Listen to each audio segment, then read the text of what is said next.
इराणने अमेरिकेला मूर्ख बनवलंय, पण कसं? इस्रायल अमेरिकेनं त्यांची करोडो रुपयांची क्षेपणास्त्र डागून स्वतःचंच नुकसान करून घेतलं असा दावा केला जातो। पण इस्रायलची मोसाद आणि अमेरिकेची CIA खरोखरच इतकी कच्ची आहे की इराणनं खरंच एखादी मोठी चाल खेळली? या फॅक्ट चेक व्हिडिओमध्ये आपण या संपूर्ण फेक पेंटिंग प्रकरणाचा पर्दाफाश करणार। नमस्कार, मी श्रेयस पांडे, तुम्ही पाहताय न्यूज 18 मराठी।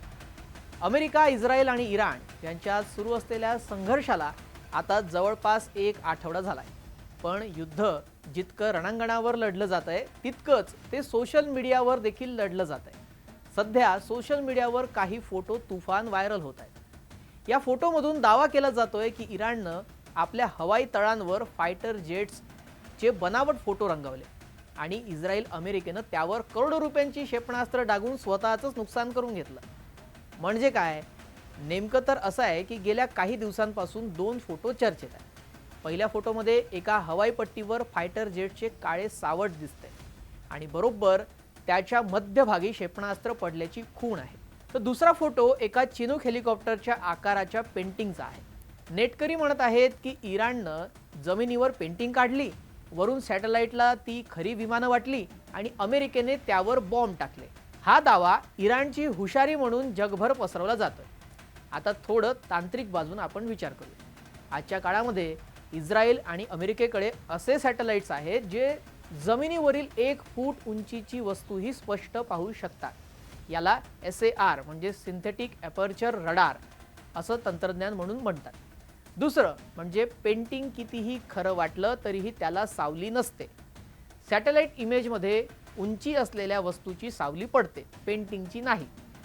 त्यानंतर हीट सिग्नेचर तपासलं जातं। म्हणजे काय? तर फायटर जेट्समधून उष्णता बाहेर पडते जी थर्मल कॅमेऱ्यामध्ये कैद होते। पेंटिंगमधून उष्णता येणार नाही। त्यामुळे आता हे खरं आहे की युद्धामध्ये डिकॉय वापरलं जातं, म्हणजे लाकडी किंवा रबरी बनावट विमानं शत्रू देशांना हुलकावणी देण्यासाठी वापरले जातात।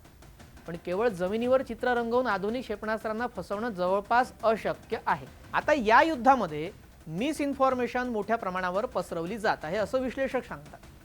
तज्ञांच्या मते हा कदाचित पहिलाच असा संघर्ष आहे ज्यामध्ये AI जनरेटेड प्रोपगेंडा मोठ्या प्रमाणावर पसरवला जातो। काही व्हायरल व्हिडिओमध्ये इस्रायलचे विमान पाडल्याचा दावा केला जातोय, अमेरिकन युद्धनौकेवर हल्ला किंवा मोठ्या अणु ऊर्जा प्रकल्पाचा स्फोट असे दावे करण्यात आले। पण तपासात हे व्हिडिओ गेममधील फुटेज किंवा जुने व्हिडिओ किंवा पूर्णपणे AI जनरेटेड असल्याचं समोर आलं। आमच्या तपासात काय समोर आलं? हे फोटो इराणच्या हमादान या एअरबेस किंवा ओघाब 44 असं त्यांचं बेस आहे, त्या गुप्त तळाचे असू शकतात। इराणने गेल्या वर्षी आपल्या हवाई तळांच्या धावपट्टीवर विमानांच्या आकाराची पेंटिंग काढली होती हे सत्य आहे, पण ती शत्रूला मूर्ख बनवण्यासाठी नव्हती। संरक्षण तज्ञांच्या मते इराणनं ही पेंटिंग प्रॅक्टिससाठी किंवा शत्रूच्या टार्गेटिंग अल्गोरिदमला गोंधळात टाकण्यासाठी काढली असावी। पण व्हायरल फोटोंमध्ये जो स्फोट दिसतोय तो बहुधा डिजिटल एडिटिंगचा किंवा जुन्या सरावाचा एक भाग असण्याची शक्यता आहे। इस्रायल किंवा अमेरिकेनं अशा पेंटिंग्सवर अधिकृतपणे हल्ला केल्याचा कोणताही पुरावा सध्या तरी उपलब्ध नाहीये। तर या व्हायरल फोटोचा निष्कर्ष स्पष्ट आहे। इराणने रनवेवर विमानांची चित्र काढली, अमेरिका इस्रायलनं ती खरी समजून बॉम्ब टाकले, हा दावा खोटा आहे। हे फोटो AI जनरेटेड आहेत आणि सध्या चाललेल्या युद्धात माहिती इतकंच भ्रम आणि प्रोपगेंडा वेगानं पसरवला जातोय।